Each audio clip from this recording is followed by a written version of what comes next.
Price lord. ಮತ್ತೊಂದು ಆರ್ತಿ ಕರ್ತನು ನಮ್ಮೆಲ್ಲರನ್ನು ಕೂಡ ಈ ರೀತಿಯಾಗಿ ಒಂದುಗೂಡಿಸಿ ಕರ್ತನನ್ನು ಆರಾಧಿಸುವಂತೆ ಕರ್ತನ ನಮಗೆ ಕೃಪೆ ಕೊಟ್ಟದರಿಂದ ಕರ್ತನಿಗೆ ನಾವು ಕೃತಜ್ಞತೆಯನ್ನು ಸಲ್ಲಿಸಬೇಕಾಗಿದ್ದೇವೆ. ಎಷ್ಟೋ ಜನರಿಗೆ ಇಲ್ಲದಂಥ ಈ ಸೌಭಾಗ್ಯವನ್ನು ಒಂದು ವೇಳೆ ಸಭೆಯ ಕಟ್ಟಡದಲ್ಲಿ ಬಂದು ನಾವು ಆರಾಧಿಸದೆ ಹೋಗದಿದ್ದರೂ ಕೂಡ ನಾವಿರುವಂಥ ಸ್ಥಳದಲ್ಲಿ ಕೂಡ ಕರ್ತನನ್ನು ಆರಾಧಿಸುವಂತೆ ಕರ್ತನು ನಮಗೆ ಸೌಲಭ್ಯವನ್ನು ಮಾಡಿಕೊಟ್ಟಿದ್ದಾನೆ. ಎಷ್ಟೋ ಸಭೆಗಳಲ್ಲಿ ಆರಾಧನೆಗಳು ನಡೀತಾ ಇಲ್ಲ, ನಮ್ಮ ಸಭೆಗಳಲ್ಲಿ ಆರಾಧನೆ ನಡೀತಾ ಇದೆ. ಈ ಮುಖಾಂತರವಾಗಿ ದೇವರನ್ನು ಸ್ತುತಿಸುವಂತೆ, ದೇವರನ್ನು ಆರಾಧಿಸುವಂತೆ ದೇವರು ನಮಗೆ ಕೃಪೆ ಕೊಟ್ಟಿದ್ದಾನೆ. ದೇವರು ಕೊಟ್ಟಿರುವಂಥ ಈ ಸೌಲಭ್ಯಕ್ಕೋಸ್ಕರ, ದೇವರು ತೆಗೆದಿರುವಂಥ ಈ ದ್ವಾರಗಳಿಗೋಸ್ಕರ ಕರ್ತನಿಗೆ ನಾವು ಯಾವಾಗಲೂ ಕೃತಜ್ಞತೆ ಸಲ್ಲಿಸಬೇಕಾಗಿದ್ದೇವೆ. ಕರ್ತನ ವಾಕ್ಯವನ್ನು ಕೇಳುವುದಕ್ಕೆ ಮುಂಚೆ ಒಂದು ನಿಮಿಷ ಮೌನವಾಗಿರ್ರಿ. ದೇವರು ನಮ್ಮೊಂದಿಗೆ ಮಾತನಾಡುವಂತೆ. ದೇವರೇ, ಈ ಮುಂಜಾನೆ ಹೊತ್ತಿನಲ್ಲಿ ನಮ್ಮೊಂದಿಗೆ ಮಾತನಾಡು ಸ್ವಾಮಿ. ನಾವು ನಮ್ಮ ಜೀವನದಲ್ಲಿ ಕೇಳಬೇಕಾದಂಥ ನಿನ್ನ ಶಬ್ದವನ್ನು ನಾವು ಕೇಳುವಂತೆ ನಮ್ಮ ಕಿವಿಗಳನ್ನು ತೆರೆ ಸ್ವಾಮಿ. ನಮ್ಮ ಹೃದಯವನ್ನು ತೆರೆದುಕೊಡು ಸ್ವಾಮಿ. ನಮ್ಮ ಸುತ್ತಮುತ್ತಲೂ ಇರುವಂಥ ಎಲ್ಲ ಅಡಚಣೆಗಳನ್ನು ಕರ್ತನಾದ ಯೇಸು ಕ್ರಿಸ್ತನ ಹೆಸರಿನಲ್ಲಿ ಬಂಧಿಸು ಸ್ವಾಮಿ. ನಿನ್ನ ವಚನವನ್ನು, ನಿನ್ನ ವಾಕ್ಯವನ್ನು ನಾವು ಕೇಳುವಾಗ ಯಾವುದೇ ರೀತಿಯಾದಂಥ ಅಡಚಣೆಗಳು ನಮಗೆ ಉಂಟಾಗದಂತೆ ನಮ್ಮನ್ನು ಕಾಪಾಡು. ನಿನ್ನ ವಾಕ್ಯವು ನಮ್ಮ ಜೀವನದಲ್ಲಿ ಪರಿಪೂರ್ಣವಾಗಿ ಪ್ರಕಟಿಸಪಡಬೇಕೆಂದು ಬೇಡಿಕೊಳ್ಳುತ್ತೇವೆ ಸ್ವಾಮಿ. ಯೇಸು ಕ್ರಿಸ್ತನ ಹೆಸರಿನಲ್ಲಿ ಬೇಡಿ ಹೊಂದಿದ್ದೇವೆ ಸ್ವಾಮಿ, ಆಮೇನ್. ಇರುವಂಥ ಪರಿಸ್ಥಿತಿ ಬಹಳ ಕಠಿಣವಾದ ಪರಿಸ್ಥಿತಿಗೆ ನಾವು ಇರುವಂಥ ಕಳೆದು ಹೋಗುತ್ತಿರುವಂಥ ದಿನಗಳು ಬಹಳ ಕಠಿಣವಾದ ದಿನಗಳು. ಎಲ್ಲಿ ನೋಡಿದರೂ ಕೂಡ ಉತ್ತರವಿಲ್ಲದೆ ಜನರು ತತ್ತರಿಸುವುದನ್ನು ನಾವು ನೋಡ್ತಲೇ ಇದ್ದೇವೆ. ಎಲ್ಲರಿಗೂ ಒಂದು ಉತ್ತರ ಬೇಕು, ಎಲ್ಲರಿಗೂ ಒಂದು ಏನಾದರೂ ಒಂದು ಜೀವನದಲ್ಲಿ ನಡೀಬೇಕು. ಎಲ್ಲರೂ ಕೂಡ ದೇವರಿಗೋಸ್ಕರ ಏನಾದರೂ ಒಂದು ಅವರ ಜೀವನದಲ್ಲಿ ನಡಿಬೇಕೆಂಬುದಾಗಿ ಹೆಚ್ಚಾದ ಒಂದು ನಿರೀಕ್ಷೆಯಿಂದ ಕಾಯ್ತಾನೇ ಇದ್ದಾರೆ. ಸರ್ಕಾರದಿಂದ ಅವರಿಗಿರುವಂಥ ಎಲ್ಲ ಪ್ರಶ್ನೆಗಳನ್ನು ಉತ್ತರಿಸಲು ಸರ್ಕಾರದಿಂದ ಆಗುವುದಿಲ್ಲ, ಅಥವಾ ನಮ್ಮನ್ನು ಆಳುವಂಥ ಮುಖಂಡರುಗಳಿಂದ ನಮಗೆ ಉತ್ತರವನ್ನು ಕೊಡಲು ಸಾಧ್ಯವಿಲ್ಲ, ಅಥವಾ ನಾವು ನಿರೀಕ್ಷಿಸುವಂಥ ಮನುಷ್ಯರಿಂದಲೂ ಕೂಡ ನಮಗೆ ಬೇಕಾದಂಥ ಉತ್ತರವನ್ನು ನಮಗೆ ಸಿಗದೆ ಎಷ್ಟೋ ಜನರು, ವಿಶ್ವಾಸಿಗಳು ಕೂಡ ಅನೇಕ ವೇಳೆಯಲ್ಲಿ ಮನನೊಂದವರಾಗಿ ನಿರಾಶಿತರಾಗಿ ಜೀವಿಸುವಂಥ ದಿನಗಳಲ್ಲಿ ನಾವಿದ್ದೇವೆ. ಈ ದಿವಸಗಳಲ್ಲಿ ನಮ್ಮೆಲ್ಲರಿಗೂ ಕೂಡ ಒಂದು ನಿರೀಕ್ಷೆ ಇರ್ಬೋದು. ಹೇಗಾದರೂ ದೇವರು ನನ್ನನ್ನು ಮುಟ್ಟುವುದಾದರೆ, ಹೇಗಾದರೂ ದೇವರು ನನ್ನೊಂದಿಗೆ ಮಾತನಾಡುವುದಾದರೆ ಎಷ್ಟೋ ಒಳ್ಳೆಯದಾಗುವುದೆಂಬುದಾಗಿ ನಾವೆಲ್ಲರೂ ಕೂಡ ನಿರೀಕ್ಷೆಯಿಂದ ಕಾಯ್ತಲೇ ಇದ್ದೀವಿ. ಈಗ ಒಂದು ಹಾಡು ಕೂಡ ಹಾಡ್ತಾ ಇದ್ದೋ, ಒಂದು ಮಾತು ಸಾಕಯ್ಯ. ಎಷ್ಟು ಜನ ಆ ಹಾಡನ್ನ ನಿಮ್ಮ ಹೃದಯ ಪೂರ್ವದಿಂದ ಹಾಡಿದ್ರೋ ಗೊತ್ತಿಲ್ಲ ನನಗೆ. ಎಷ್ಟೋ ಜನರು ಈ ದಿವಸಗಳಲ್ಲಿ ಆ ರೀತಿಯ ಒಂದು ಮಾತು, ದೇವರೇ ಒಂದು ಮಾತು ಮಾತನಾಡು ಸ್ವಾಮಿ, ನನ್ನ ಪರಿಸ್ಥಿತಿ ಕಠಿಣವಾಗಿದೆ, ನನ್ನ ಜೀವನವು ಕಠಿಣವಾಗಿದೆ, ನಿನ್ನ ಒಂದು ಮಾತು ಸ್ವಾಮಿ, ನಿನ್ನ ಒಂದು ಮುಟ್ಟು ಸ್ವಾಮಿ, ನಿನ್ನ ಒಂದು ಸಂದರ್ಶನ ನಮಗೆ ಬೇಕೆಂಬುದಾಗಿ ಎಷ್ಟೋ ಜನರು ಹಂಬಲಿಸುತ್ತಾ ಪ್ರಾರ್ಥನೆ ಮಾಡ್ತಾ ಇದ್ದಾರೆ. ದೇವರು ನಮ್ಮೊಂದಿಗೆ ಮಾತನಾಡುವಂಥ ದೇವರಾಗಿದ್ದಾನೆ. ನಮ್ಮ ಪರಿಸ್ಥಿತಿಗಳಿಗೆ ತಕ್ಕಂತೆ ಆತನು ಮಾತನಾಡುವಂಥ ದೇವರಾಗಿದ್ದಾನೆ. ಈ ಮುಂಜಾನೆಯ ಈ ಸಂದರ್ಶನದ ಶೀರ್ಷಿಕೆ, ದೇವರು ನಮ್ಮನ್ನು ಸಂದರ್ಶಿಸಬೇಕು. ಆ ಹಾಡನ್ನ ಹಾಡ್ತಿರ್ಬೇಕಾದ್ರೆ ನಾನು ಹಿಂದೆ ಕೂತಿದ್ದೆ, ನನ್ನ ಮನಸ್ಸಿನಲ್ಲಿ ಅಷ್ಟೊಂದು ಸಂತೋಷ ಆಯಿತು. ದೇವರು ಎಷ್ಟು ಚೆನ್ನಾಗಿ ಮಾತಾಡ್ತೀಯಪ್ಪ ನಮ್ಮೊಂದಿಗೆ. ಒಂದು ಮಾತು ಸಾಕು, ಒಂದು ಮಾತು ಸಾಕು. ನನ್ನ ಈ ಮುಂಜಾನೆಯ ಸಂದರ್ಶನದ ಶೀರ್ಷಿಕೆ, ದೇವರ ಒಂದು ಸಂದರ್ಶನ ಸಾಕು. ನಮ್ಮ ಸನ್ನಿವೇಶಗಳಲ್ಲಿ, ನಮ್ಮ ಪರಿಸ್ಥಿತಿಗಳಲ್ಲಿ ದೇವರ ಒಂದು ಮಾತು ಅಥವಾ ದೇವರ ಒಂದು ಸಂದರ್ಶನ ಇದ್ದರೆ ನಮ್ಮ ಜೀವನ ಪರಿಪೂರ್ಣವಾಗಿ ಬದಲಾಯಿಸಬಹುದು. ಈ ಮುಂಜಾನೆ ವೇಳೆಯಲ್ಲಿ ದೇವರ ವಾಕ್ಯವನ್ನು ಓದಿ ಮುಂದೆ ದೇವರು ನಮಗೆ ಇಟ್ಟಿರುವಂಥ ಕಾರ್ಯಗಳನ್ನು ನಾವು ಕಲಿತುಕೊಳ್ಳೋಣ. ಯಾಕೋಬನ ಪತ್ರಿಕೆ 4ನೇ ಅಧ್ಯಾಯ 8ನೇ ವಚನ. Somebody can read it for me in Kannada?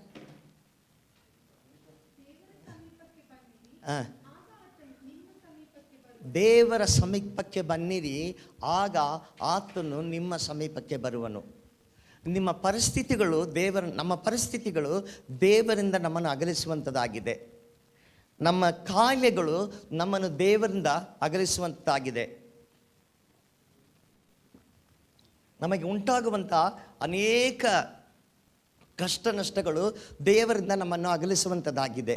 ಈ ಮುಂಜಾನೆ ಹೊತ್ತಿನಲ್ಲಿ ದೇವರು ನಮಗೆ ದೇವರ ವಾಕ್ಯವು ಈ ರೀತಿಯಾಗಿ ಒಂದು ಆಹ್ವಾನವನ್ನು ನೀಡ್ತಾ ಇದೆ. ದೇವರ ಬಳಿಗೆ ಬನ್ನಿರಿ, ಆಗ ಆತನು ನಮ್ಮ ಬಳಿಗೆ ಬರುವನು. ಈ ಮುಂಜಾನೆ ಹೊತ್ತಿನಲ್ಲಿ ನೀವೆಲ್ಲಿ ಕುಳಿತಿದ್ದೀರೋ, ಯಾವ ಮಾದರಿನಲ್ಲಿ ದೇವರ ವಾಕ್ಯನ ಕೇಳ್ತಿದ್ದೀರೋ, ನಿಮ್ಮ ಪರಿಸ್ಥಿತಿ ಏನಾಗಿದೆಯೋ ನನಗೆ ಗೊತ್ತಿಲ್ಲ. ನಮ್ಮೆಲ್ಲರಿಗೂ ಕೂಡ ನಮ್ಮ ಜೀವನದಲ್ಲಿ ದೇವರು ಮಾತನಾಡುವುದನ್ನು ಕೇಳಿಸಿಕೊಳ್ಳಲು ನಾವು ಆಶೆ ಪಡ್ತೇವೆ. ಹೇಗಾದರೂ ಮಾಡಿ ನನ್ನ ಪರಿಸ್ಥಿತಿ ಬದಲಾದರೆ ಸಾಕು ಎಂಬುದಾಗಿ ಅನೇಕ ಬಾರಿ ನಾವು ಪ್ರಾರ್ಥನೆ ಮಾಡುವವರಾಗಿದ್ದೇವೆ. ಆದರೆ ನಾವು ದೇವರಿಗೆ ದೂರ ಇದ್ದುಕೊಂಡು ಈ ಪ್ರಾರ್ಥನೆಗಳನ್ನ ಮಾಡಬೇಕಾದ್ರೆ ದೇವರು ನಮ್ಮ ಹತ್ರ ಬರೋದಕ್ಕೆ ಸಾಧ್ಯನೇ ಇಲ್ಲ.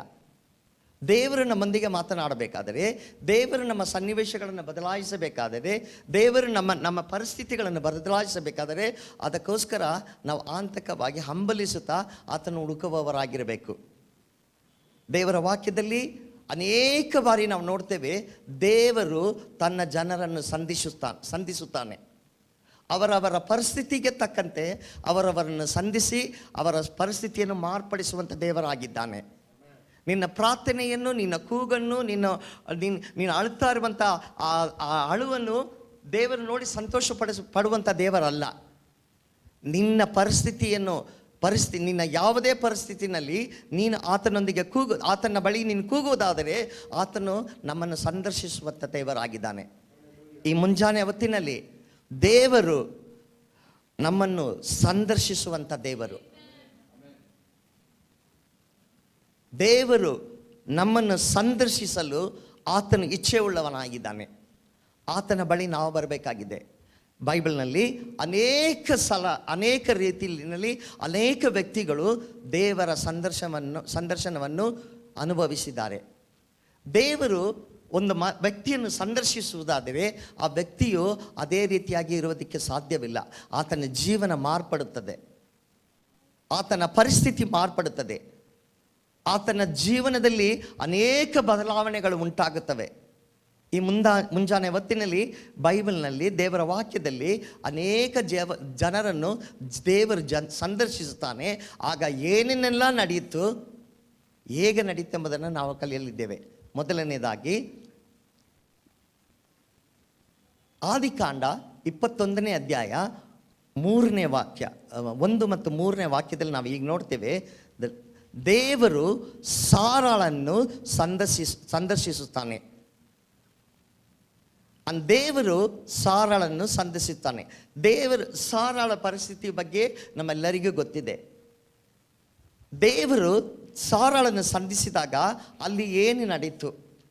ಮೊದಲನೇದಾಗಿ ನಾವು ತಿಳ್ಕೊಳ್ಬೇಕಾಗಿರೋದು, ದೇವರು ಒಂದು ವ್ಯಕ್ತಿಯನ್ನು ಸಂಧಿಸುವುದಾದರೆ ಆತನ ವಾಗ್ದಾನಗಳು ಆ ವ್ಯಕ್ತಿಯ ಜೀವನದಲ್ಲಿ ನೆರವೇರಲ್ಪಡುತ್ತದೆ. ಹಾಗೂ ಆ ವ್ಯಕ್ತಿಯ ಜೀವನದಲ್ಲಿ ಇರುವಂಥ ಎಲ್ಲ ತಡೆಗಳನ್ನು, ಆಶೀರ್ವಾದ ಹೊಂದುವಂತೆ ಇರುವಂಥ ಎಲ್ಲ ತಡೆಗಳನ್ನು ದೇವರು ನಿರ್ಮೂಲ ಮಾಡುತ್ತಾನೆ. ದೇವರು ಒಂದು ವ್ಯಕ್ತಿಯನ್ನು ಸಂದರ್ಶಿಸುವುದಾದರೆ ದೇವರ ವಾಗ್ದಾನ, ಆತನಿಗೆ ಕೊಟ್ಟಲ್ಪಟ್ಟಂಥ ವಾಗ್ದಾನ ಎಲ್ಲವೂ ನೆರವೇರಲ್ಪಡುತ್ತದೆ. ನಾವೆಲ್ಲರೂ ಕೂಡ ವಾಗ್ದಾನಗಳನ್ನು ದೇವರಿಂದ ಸ್ವೀಕರಿಸಿದ್ದೇವೆ. ದೇವರಿಂದ ಅನೇಕ ವಾಗ್ದಾನಗಳನ್ನು ನಾವು ಸ್ವೀಕರಿಸಿದ್ದೇವೆ. ಆದರೆ ನಾವೆಲ್ಲ ಕೆಲವು ಟೈಮ್ನಲ್ಲಿ ಯೋಚನೆ ಮಾಡ್ತೀವಿ, ಯಾಕೆ ನನ್ನ ಜೀವನದಲ್ಲಿ ಈ ವಾಗ್ದಾನಗಳು ನೆರವೇರಲ್ಪಡಲಿಲ್ಲ? ದೇವರ ಸಂದರ್ಶನ ನಮ್ಮ ಜೀವನದಲ್ಲಿ ನಡೆಯುವುದಾದರೆ ವಾಗ್ದಾನಗಳು ನೆರವೇರಲ್ಪಡುತ್ತದೆ.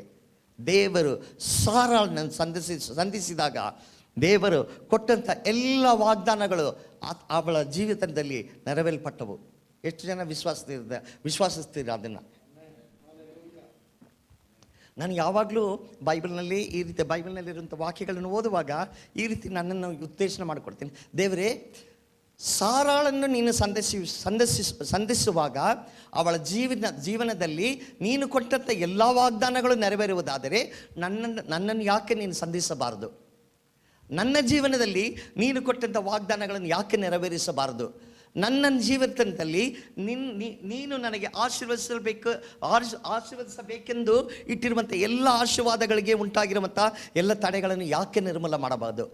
ಎಲ್ಲಿ ಕುಳಿತಿದ್ದೀರೋ, ಯಾವ ಪರಿಸ್ಥಿತಿನಲ್ಲಿ ಕೂತಿದ್ದೀರೋ, ಸಾರಾಳ ದೇವರು ನಮ್ಮನ್ನು ಸಂಧಿಸಲು ಆತನು ಚಿತ್ತನಾಗಿದ್ದಾನೆ.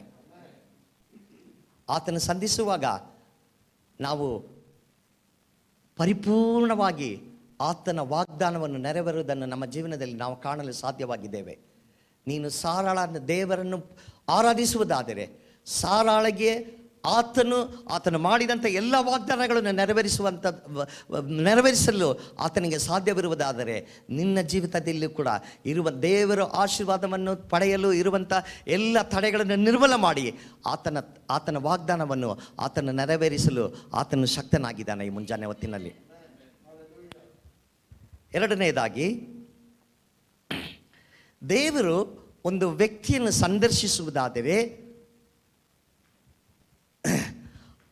ಆತನು ಆ ವ್ಯಕ್ತಿಯ ನೋವುಗಳನ್ನು ಕಾಣುವವನಾಗಿದ್ದಾನೆ.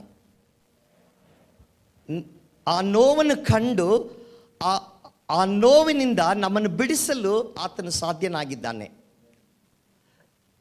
ಇಂದು ಮುಂಜಾನೆ ಹೊತ್ತಿನಲ್ಲಿ ನಾವೆಲ್ಲೂ ಕುಳಿತಿದ್ದೀವೋ, ಏನೆಲ್ಲ ಕಷ್ಟಪಡ್ತಿದ್ದೀವೋ, ಏನೆಲ್ಲ ಯಾತನೆಯಿಂದ ಹೋಗ್ತಾ ಇದ್ದೀವೋ, ಒಂದು ವೇಳೆ ನೀನು ಕೂತ್ಕೊಂಡು ಅಳ್ತಾ ಇರ್ಬೋದು, ನನ್ನ ಪ್ರಾರ್ಥನೆಯನ್ನು ಯಾರು ಕೇಳ್ತಾ ಇಲ್ಲ ಅಂಥೇಳಿ. ವಿಮೋಚನ ಕಾಂಡ 4ನೇ ಅಧ್ಯಾಯ 31ನೇ ವಾಕ್ಯದಲ್ಲಿ ಈ ರೀತಿಯಾಗಿ ಒಂದು ವಾಕ್ಯ ಇದೆ. ದೇವರು ಅವರ ಓದಿಸ್ಟೆ ಗಟ್ಟಿಯಾಗಿ ಓದ್ರಿ. ಯೆಹೋವನು ತಮ್ಮನ್ನು ಕಟಾಕ್ಷಿಸಿ ತಮ್ಮ ದುರವಸ್ಥೆಯನ್ನು ಮನಸ್ಸಿಗೆ ತೆಗೆದುಕೊಂಡವನೆಂಬುದನ್ನು ಇಸ್ರಾಯೇಲರು ಕೇಳಿದಾಗ ತಲೆಬಾಗಿ ನಮಸ್ಕರಿಸಿದರು. ದೇವರು ಐಗುಪ್ತದಲ್ಲಿ ಇಸ್ರಾಯೇಲರ ಕಣ್ಣೀರನ್ನು, ಅವರ ಅಳುತ್ತಾ ಇರುವುದನ್ನು, ಅವರ ನೋವನ್ನು, ಅವರ ಪರಿಸ್ಥಿತಿಯನ್ನು ಆತನು ಕಟಾಕ್ಷಿಸಿದನು. ದೇವರು ಒಂದು ವ್ಯಕ್ತಿಯ ನಾವು ದೇವರನ್ನು ನೋಡಿ ಅಳುವುದಾದರೆ ನಾವು ಯಾವಾಗಲೂ ಈ ರೀತಿ ತಿಳಿಬಾರ್ದು, ದೇವರು ನಮ್ಮ ಪ್ರಾರ್ಥನೆಗಳನ್ನು ಕೇಳ್ತಾ ಇಲ್ಲ ಅಂತೇಳಿ. ದೇವರು ನಮ್ಮ ಪ್ರಾರ್ಥನೆಗಳನ್ನು ಕೇಳುವವನಾಗಿದ್ದಾನೆ, ನಮ್ಮ ಪರಿಸ್ಥಿತಿಗಳನ್ನು ನೋಡುವವನಾಗಿದ್ದಾನೆ. ಐಗುಪ್ತದಲ್ಲಿ ಇಸ್ರಾಯೇಲರು ಇಟ್ಟಂಥ ಎಲ್ಲ ಮೊರೆಗಳನ್ನು ದೇವರು ಆಲಿಸಿದನು, ದೇವರು ಕಟಾಕ್ಷಿಸಿದನು. ದೇವರು ಒಂದು ವ್ಯಕ್ತಿಯನ್ನು ಸಂದರ್ಶಿಸುವುದಾದರೆ ಅಲ್ಲಿ ಬಿಡುಗಡೆ ಉಂಟಾಗುತ್ತದೆ. ಅವರು ಇರುವಂಥ ಪರಿಸ್ಥಿತಿಯಿಂದ ಅವರಿಗೆ ಒಂದು ಬಿಡುಗಡೆ ಉಂಟಾಗುತ್ತದೆ. ನೀನು ಯಾವ ಪರಿಸ್ಥಿತಿನಲ್ಲಿ ಕೂತ್ಕೊಂಡು ಈ ಮುಂಜಾನೆ ಹೊತ್ತಿನಲ್ಲಿ ದೇವರ ವಾಕ್ಯವನ್ನು ಕೇಳ್ತಾ ಇದೆಯೋ ನನಗೆ ಗೊತ್ತಿಲ್ಲ. ದೇವರು ನಿನ್ನನ್ನು ಸಂಧಿಸುವುದಾದರೆ ನಿನ್ನ ಪರಿಸ್ಥಿತಿಯು ಖಂಡಿತವಾಗಿ ಬದಲಾಗುವುದು. ಬಂಧನಗಳು ಒಡೆಯುವವು. ನೀನು ದಾಸತ್ವದಲ್ಲಿ ಇರಲು ಸಾಧ್ಯವೇ ಇಲ್ಲ. ದೇವರು ಒಂದು ವ್ಯಕ್ತಿಯನ್ನು ಸಂದರ್ಶಿಸುವುದಾದರೆ ನೀನು ದಾಸತ್ವದಲ್ಲಿ ಇರಲು ಸಾಧ್ಯವೇ ಇಲ್ಲ. ನೀನು ಬಿಡುಗಡೆಯನ್ನು ಹೊಂದುವವನಾಗಿದ್ದೀಯ. ದೇವರ ಸಂದರ್ಶನಕ್ಕೋಸ್ಕರ ಈ ಮುಂಜಾನೆಯಲ್ಲಿ ನೀನು ಹಂಬಲಿಸುವುದಾದರೆ ನೀನು ಬಿಡುಗಡೆ ಹೊಂದಲು ಸಾಧ್ಯ. ಮೂರನೇದಾಗಿ, ದೇವರು ಒಂದು ವ್ಯಕ್ತಿಯನ್ನು ಅಥವಾ ತನ್ನ ಜನರನ್ನು ಸಂದರ್ಶಿಸುವಾಗ ಅವರಿಗೆ ಬೇಕಾದಂಥ ಎಲ್ಲ ಸಹಾಯಗಳನ್ನು ಕೊಟ್ಟು ಅವರಿಗೆ ಬೇಕಾದಂಥ ಎಲ್ಲವನ್ನು ಒದಗಿಸುವವನಾಗಿದ್ದಾನೆ. ನಿನ್ನ ಪರಿಸ್ಥಿತಿನಲ್ಲಿ ನೀನಿರುವಂಥ ಪರಿಸ್ಥಿತಿ ಒಂದು ವೇಳೆ ಅನೇಕ ಕೊರತೆಗಳಿಂದ ಇರಬಹುದು. ದೇವರೇ, ನನ್ನ ಜೀವಿತದಲ್ಲಿ ಅನೇಕ ಆತ್ಮಿಕ ಕೊರತೆಗಳು ಉಂಟು, ನನ್ನ ಜೀವಿತದಲ್ಲಿ ಅನೇಕ ಶಾರೀರಿಕ ಕೊರತೆಗಳುಂಟು, ನನ್ನ ಕುಟುಂಬಕ್ಕೆ ಬೇಕಾಗುವಂಥ ಅನೇಕ ಕೊರತೆಗಳಿದೆ ಸ್ವಾಮಿ. ಆದರೆ ದೇವರು ನಿನ್ನನ್ನು ಸಂದರ್ಶಿಸುವುದಾದರೆ, ದೇವರು ನಿನ್ನ ಕುಟುಂಬವನ್ನು ಸಂದರ್ಶಿಸುವುದಾದರೆ ನಿನಗೆ ಬೇಕಾದಂಥ ಸಹಾಯವು ನಿನಗೆ ದೊರಕುವುದು. ನಿನಗೆ ಬೇಕಾದಂಥ ಎಲ್ಲವನ್ನು ಆತನಿಂದ ಒದಗಿಸಲು ಸಾಧ್ಯವಾಗುತ್ತದೆ. ರೂತಳ ಪುಸ್ತಕದಲ್ಲಿ 1ನೇ ಅಧ್ಯಾಯ 6ನೇ ವಾಕ್ಯದಲ್ಲಿ ಈ ರೀತಿಯಾಗಿ ಹೇಳಲ್ಪಟ್ಟಿದೆ. ದೇವರು ಬೆತ್ಲೆಹೇಮ್ ದೇಶದವರಿಗೆ ಬೇಕಾದಂಥ ಎಲ್ಲವನ್ನು ತಿರುಗಿ ಒದಗಿಸಿಕೊಟ್ಟಿದ್ದಾನೆ. ಅಲ್ಲಿ ಒಂದು ದೊಡ್ಡ ಒಂದು ಕ್ಷಾಮವಿತ್ತು, ಅಲ್ಲಿ ಒಂದು ದೊಡ್ಡ ಬೇಡಿಕೆ ಇತ್ತು. ಆ ಬೇಡಿಕೆ ನಿಮಿತ್ತ ನವೋಮಿ ಮತ್ತು ಅವರ ಕುಟುಂಬದವರು ಮೋವಾಬ್ ಎಂಬ ದೇಶಕ್ಕೆ ಹೋಗಿದ್ದರು. ಕ್ಷಾಮವಿತ್ತಲ್ಲಿ, ಊಟಕ್ಕಿರಲಿಲ್ಲ, ತೊಂದರೆಯಲ್ಲಿದ್ದರು. ಆ ದೇಶನ ಬಿಟ್ಟು ಹೋದರು. ದೇವರ ವಾಕ್ಯ ಹೇಳುತ್ತದೆ, ದೇವರು ಬೆತ್ಲೆಹೇಮ್ ಜನರ ಕೂಗನ್ನು ಕೇಳಿ ಅವರಿಗೆ ಬೇಕಾದಂತೆ ಎಲ್ಲವನ್ನು ಒದಗಿಸಿಕೊಟ್ಟನು. ದೇವರು ಬೆತ್ಲೆಹೇಮ್ ದೇಶದವರಿಗೆ ಬೇಕಾದಂತೆ ಎಲ್ಲವನ್ನು ಒದಗಿಸಿ ಕೊಡುವುದಾದರೆ ನಿನ್ನ ಪರಿಸ್ಥಿತಿಯಲ್ಲಿ ನಿನ್ನ ಬೇಡಿಕೆಗಳನ್ನು ಕೂಡ ಆತನಿಂದ ಒದಗಿಸಲು ಸಾಧ್ಯವಾಗುತ್ತದೆ. ದೇವರು ನಿನ್ನನ್ನು ಸಂದರ್ಶಿಸುವಾಗ, ದೇವರು ನಿನ್ನ ಕುಟುಂಬವನ್ನು ಸಂದರ್ಶಿಸುವಾಗ ನಿನಗೆ ಬೇಕಾದಂಥ ಎಲ್ಲ ಸಹಾಯವು ದೇವರಿಂದ ಒದಗಿಸಲ್ಪಡುತ್ತದೆ. ಪ್ರಿಯ ದೇವ ಜನರೇ, ದೇವ ಕುಟುಂಬವೇ, ನೀನು ಎಲ್ಲಿ ಕುಳಿತಿದ್ರು ಕೂಡ ನನಗೆ ಬೇಕಾದಂಥ ಸಹಾಯವು ಎಲ್ಲಿಂದ ಬರುವುದೆಂಬುದಾಗಿ ನೀನು ಕುಳಿತು ಯೋಚನೆ ಮಾಡುತ್ತಿರುವುದಾದರೆ, ದೇವರು ನಿನ್ನನ್ನು ಸಂಧಿಸುವುದಾದರೆ ಖಂಡಿತವಾಗಿ ನಿನ್ನ ಸಹಾಯವು ಆತನಿಂದ ದೊರಕಲ್ಪಡುತ್ತದೆ. ನೀನು ಚಿಂತಿಸಬೇಕಾಗಿಲ್ಲ. ಈ ಮುಂಜಾನೆ ಹೊತ್ತಿನಲ್ಲಿ ದೇವರು ನಿನ್ನನ್ನು ಸಂಧಿಸಿ ನಿನ್ನ ಜೀವನಕ್ಕೆ ಬೇಕಾದಂಥ ಎಲ್ಲವನ್ನು ಒದಗಿಸಿಕೊಡುವಂಥ ಸಮಯವು ಈ ದಿನವಾಗಿದೆ. ಆತನಿಂದ ಅಸಾಧ್ಯವಾದದ್ದು ಯಾವುದೂ ಸಾಧ್ಯವಿಲ್ಲ. ಬೆತ್ಲೆಹೇಮ್ ಜನರಿಗೆ ಆತನು ಎಲ್ಲವನ್ನು ಕೊಡುವುದಾದರೆ ನಿನ್ನನ್ನು, ನಿನ್ನ ಕುಟುಂಬವನ್ನು, ನಿನಗೆ ಬೇಕಾದಂಥ ಎಲ್ಲವನ್ನು ಕೊಡುವುದಕ್ಕೆ ಆತನು ಶಕ್ತನಾಗಿದ್ದಾನೆ. ದೇವರು ನಮ್ಮನ್ನು ಪ್ರೀತಿಸುವಂಥ ದೇವರಾಗಿದ್ದಾನೆ.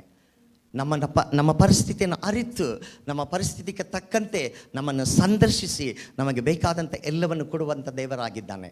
ಈ ಮುಂಜಾನೆ ಹೊತ್ತಿನಲ್ಲಿ ನೀನು ನಿರಾಶ್ರಿತನಾಗಿ ಯಾರ ಸಹಾಯವೂ ಇಲ್ಲದೆ ನೀನು ಹಂಬಲಿಸುತ್ತಾ ನೀನು ಅಳುತ್ತಾ ಕೂತಿರುವುದಾದರೆ ಎದ್ದೇಳು ದೇವರ ಮಗಳೇ, ದೇವರ ಮಗನೇ ಎದ್ದೇಳು. ದೇವರು ನಿನ್ನ ಸಂದರ್ಶಿಸುವಂಥ ದಿನವು ಇವತ್ತಾಗಿದೆ. ಎಸ್, ನೀನು ಈ ಕಾರ್ಯಕ್ರಮವನ್ನು ನೋಡ್ತಿರುವಂಥ ಮುಖ್ಯವಾದ ಉದ್ದೇಶವೇನೆಂದರೆ ದೇವರು ನಿನ್ನನ್ನು ಸಂಧಿಸಬೇಕಾದಂಥ ದಿನವಾಗಿದೆ. ನಾಲ್ಕನೆಯದಾಗಿ, ದೇವರು ಒಂದು ವ್ಯಕ್ತಿಯನ್ನು ಅಥವಾ ಒಂದು ತನ್ನ ಜನರನ್ನು ಸಂಧಿಸುವಾಗ ಅವರು ಕಳೆದುಕೊಂಡದೆಲ್ಲವನ್ನು ಮತ್ತೆ ತಿರುಗಿ ಒದಗಿಸುವವನಾಗಿದ್ದಾನೆ. ನಮ್ಮ ಜೀವಿತದಲ್ಲಿ ಅನೇಕರು ನಮ್ಮ ಜೀವಿತದ ಅನೇಕ ವಿಷಯಗಳನ್ನು ಕಳೆದುಕೊಂಡಿದ್ದೇವೆ. ನನ್ನ ಜೀವನದಲ್ಲಿ ಅನೇಕ ಕಾರ್ಯಗಳನ್ನು ಕಳೆದುಕೊಂಡವನಾಗಿದ್ದೇನೆ. ಆದರೆ ದೇವರು ನನ್ನನ್ನು ಸಂದರ್ಶಿಸಿದಾಗ ಮೊದಲನೆಯ ವಾಗ್ದಾನ ನನಗೆ ಸಿಕ್ಕಿದ್ದು, ನಿನ್ನನ್ನು ಕಳೆದುಕೊಂಡದೆಲ್ಲವನ್ನು ನಾನು ನಿನಗೆ ಒದಗಿಸುವೆನೆಂಬುದಾಗಿ. ಜಕರೀಯನ ಪುಸ್ತಕ 12ನೇ ಪ್ರವಾದನೆ 9ನೇ ಅಧ್ಯಾಯ 12ನೇ ವಾಕ್ಯ ಅಥವಾ 12ನೇ ಅಧ್ಯಾಯ 9ನೇ ವಾಕ್ಯ ಓದ್ರಿ. 9:12. ಜಕರೀಯನ ಪುಸ್ತಕ 9:12.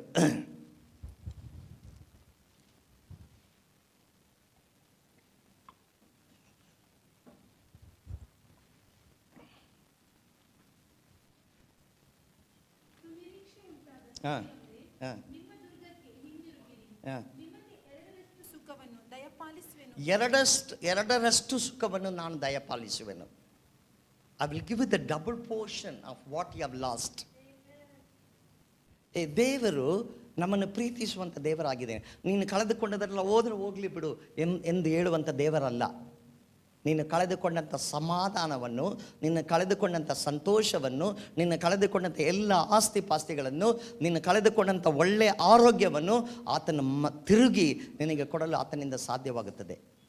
ದೇವರ ಸಂದರ್ಶನ ನಮ್ಮ ಜೀವನದಲ್ಲಿ ಉಂಟಾಗಬೇಕಾದರೆ ನಮಗೆ ನಾವು ಕಳೆದುಕೊಂಡದೆಲ್ಲವನ್ನು ಕೂಡ ನಾವು ತಿರುಗಿ ಹೊಂದಿಕೊಳ್ಳಲು ಸಾಧ್ಯವಾಗುತ್ತದೆ. 16 ವರ್ಷದ ಹಿಂದೆ ನಾನು ಕುಳಿತುಕೊಂಡಿದ್ದಾಗ ರಸ್ತೆ ಬದಿನಲ್ಲಿ ಕೂತ್ಕೊಂಡಿದ್ದೆ. ದೇವರೇ, ಎಲ್ಲನೂ ಕಳ್ಕೊಳ್ಬಿಟ್ಟೆ ನಾನು. ದೇವರು ಹೇಳಿದ ಒಂದು ವಾಕ್ಯ, ನಿನ್ನ ಕಳೆದುಕೊಂಡಿದ್ದ ಎಲ್ಲವನ್ನು 2ರಷ್ಟು ಭಾಗದಲ್ಲಿ ನಾನು ನಿನಗೆ ಕೊಡುವೆನೆಂಬುದಾಗಿ. ದೇವರು ಖಂಡಿತವಾಗಿ ಒಂದು ವ್ಯಕ್ತಿಯನ್ನು ಸಂಧಿಸುವುದಾದರೆ ಖಂಡಿತವಾಗಿ ಆ ವ್ಯಕ್ತಿ ಕಳೆದುಕೊಂಡ ಎಲ್ಲವನ್ನು ಕೂಡ ತಿರುಗಿ ಒದಗಿಸಿ ಅವರನ್ನು ಆಶೀರ್ವದಿಸಲು ಶಕ್ತನಾಗಿದ್ದಾನೆ. ಮುಂದೆ ಓದುವುದಾದರೆ, ದೇವರು ಒಂದು ವ್ಯಕ್ತಿಯನ್ನು ಸಂಧಿಸುವುದಾದರೆ ಪವಿತ್ರಾತ್ಮದ ಶಕ್ತಿಯಿಂದ ಅವರನ್ನು ಅಭಿಷೇಕಿಸುತ್ತಾನೆ. ದೇವರು ಒಂದು ವ್ಯಕ್ತಿಯನ್ನು ಸಂಧಿಸುವುದಾದರೆ ಅವರನ್ನು ಪವಿತ್ರಾತ್ಮದ ಅಭಿಷೇಕದಿಂದ ಅವರನ್ನು ಅಭಿಷೇಕಿಸುತ್ತಾನೆ. ಅಪೊಸ್ತಲರ ಕೃತ್ಯಗಳು 3ನೇ ಅಧ್ಯಾಯ 19ನೇ ವಾಕ್ಯ. ನಮಗೆಲ್ಲರೂ ಕೂಡ ಗೊತ್ತು, ಈ ಶಿಷ್ಯರು ಯೇಸು ಸ್ವಾಮಿ ಜೊತೆಗೇ ಇದ್ದರು. ಯೇಸು ಸ್ವಾಮಿಯು ಆತನು ಸೇವೆ ಮಾಡುತ್ತಿರಬೇಕಾದ್ರೆ ಆತನೊಂದಿಗೇ ಇದ್ದರು. ಆದರೆ ಯೇಸು ಸ್ವಾಮಿ ಸತ್ತದ ಕೂಡಲೇ, ಆತನನ್ನು ಹೂಳಿಟ್ಟಲ್ಪಟ್ಟ ಕೂಡಲೇ ಇವರೆಲ್ಲ ತೀರ್ಮಾನ ಮಾಡಿಕೊಂಡ್ರು, ನಾವು ನಮ್ಮ ಜಾಗಕ್ಕೆ ನಾವು ಹೊರಟೋಗೋಣ ಅಂತೇಳಿ. ನಮ್ಮ ಜಾಗಕ್ಕೆ ನಾವು ಹೊರಟೋಗೋಣ. ಯಾಕಂದರೆ ನಮ್ಮನ್ನು ಪಾಲಿಸಲು, ನಮ್ಮನ್ನು ಆಧರಿಸಲು, ನಮ್ಮನ್ನು ಕಾಪಾಡಲು ಯಾರೂ ಇಲ್ಲ ಎಂಬುದಾಗಿ ಅಂದುಕೊಂಡು ಅವರೆಲ್ಲರೂ ಕೂಡ ತಮ್ಮ ತೀರ್ಮಾನ ಮಾಡಿಕೊಂಡ್ರು, ನಮ್ಮ ಸ್ಥಳಗಳಿಗೆ ನಾವು ಇದ್ದಂಥ ಜೀವನಕ್ಕೆ ಹೊರಟೋಗೋಣ ಅಂತೇಳಿ. ಅಲ್ಲಿ ದೇವರು ಪುನರುತ್ಥಾನ ಹೊಂದಿದ ಕೂಡಲೇ ಮತ್ತೆ ಅವರನ್ನು ಸಂದರ್ಶಿಸಿ ಅವರಿಗೆ ಹೇಳಿದ ಒಂದು ಮಾತು, ಮೇಲ್ಕೋಣೆಯಲ್ಲಿ ನನಗೋಸ್ಕರ ನೀವು ಕೂತುಕೊಳ್ಳುವುದಾದರೆ ನಾನು ನಿಮ್ಮನ್ನು ಅಭಿಷೇಕಿಸುವೆನು. ದೇವರು ಯೇಸು ಸ್ವಾಮಿ ಆತನು ಹೇಳಿದ ರೀತಿಯಲ್ಲಿ ಅವರಿಗೆ ಅವರ ಮುಂದೆ ಬಂದು ನಿಂತು, ನೀವು ನನಗೋಸ್ಕರ ಕಾಯುವುದಾದರೆ ನಾನು ನಿಮ್ಮನ್ನು ಅಭಿಷೇಕಿಸುವೆನು. ಇದೇ ಶಿಷ್ಯರುಗಳು 120 ಜನ ಆ ಮೇಲ ಕೋಣೆಯಲ್ಲಿ ಪವಿತ್ರಾತ್ಮದ ಶಕ್ತಿಗೋಸ್ಕರ ಕಾಯ್ತಾ ಇದ್ದರು. ಆಗ ದೇವರ ಶಕ್ತಿ ಅವರ ಮೇಲೆ ಬಿದ್ದು ಅವರೆಲ್ಲರನ್ನು ಅಭಿಷೇಕ ಮಾಡಿದರು. ಆಗ ಅಭಿಷೇಕ ಮಾಡಿದಾಗ ಇದೇ ಪೇತ್ರನು, ಯೇಸು ಸ್ವಾಮಿಯನ್ನು ನಿರಾಕರಿಸಿದಂಥ ಇದೇ ಪೇತ್ರನು ಏನು ಮಾಡ್ದ? ಅನೇಕ ಸಾವಿರ ಜನರ ಮಧ್ಯದಲ್ಲಿ ನಿಂತು ಆತನ ಕುರಿತು ಸಾಕ್ಷಿ ಹೇಳಿದನು. ಅದೇ ದಿವಸದಲ್ಲಿ ಪೇತ್ರನ ವಾಕ್ಯದ ಮುಖಾಂತರ 3,000 ಜನರು ಯೇಸು ಸ್ವಾಮಿಯನ್ನು ತನ್ನ ಸ್ವಂತ ರಕ್ಷಕರಾಗಿ ಅಂಗೀಕರಿಸಿದರು. ದೇವರು ಒಂದು ಮನುಷ್ಯನನ್ನು ಸಂದರ್ಶಿಸುವುದಾದರೆ ಅವರು ನಿಜವಾಗಿ ಕೂಡ ಅಭಿಷೇಕಿಸಲ್ಪಟ್ಟು ಅನೇಕ ಮಹತ್ ಕಾರ್ಯಗಳನ್ನು ಮಾಡುವಲ್ಲೂ ಅವರು ಬಲ್ಲವರಾಗಿದ್ದಾರೆ. ಒಂದು ವೇಳೆ ಆತ್ಮದಲ್ಲಿ ಬಲಹೀನನಾಗಿ ಸಾಕ್ಷಿಯಿಲ್ಲದ ಜೀವನವನ್ನು ಜೀವಿಸುತ್ತಾ ಒಂದು ಸಾಧಾರಣ ಕ್ರೈಸ್ತ ಜೀವನವನ್ನು ನೀನು ಮಾಡ್ತಾ ಇರಬಹುದು. ನಿನಗೆ ಮುಂಜಾನೆ ವೇಳೆಯಲ್ಲಿ ದೇವರು ನಿನ್ನನ್ನು ಸಂದರ್ಶಿಸಿ ನಿನ್ನನ್ನು ಅಭಿಷೇಕಿಸಲು ಆತನು ಇಚ್ಛಿಸುವವನಾಗಿದ್ದಾನೆ. ಈ ಸಭೆ ದೇವರ ಅಭಿಷೇಕದಲ್ಲಿ ತುಂಬಲ್ಪಡಬೇಕು. ಪ್ರತಿಯೊಂದು ಕುಟುಂಬಗಳು ನಾವು ವಿಶೇಷ ರೀತಿಯಲ್ಲಿ ದೇವರಿಗೆ ಸಾಕ್ಷಿಯಾಗಿ ದೇವರಿಗೆ ಅನೇಕ ಕಾರ್ಯಗಳನ್ನು ಮಾಡುವವರಾಗಿರಬೇಕು. ಆ ಸಂದರ್ಶನಕ್ಕೋಸ್ಕರ ನಾವು ಕಾಯುವವರಾಗಿರಬೇಕು. ದೇವರು ನಮ್ಮನ್ನು ಅಭಿಷೇಕಿಸಲಿ.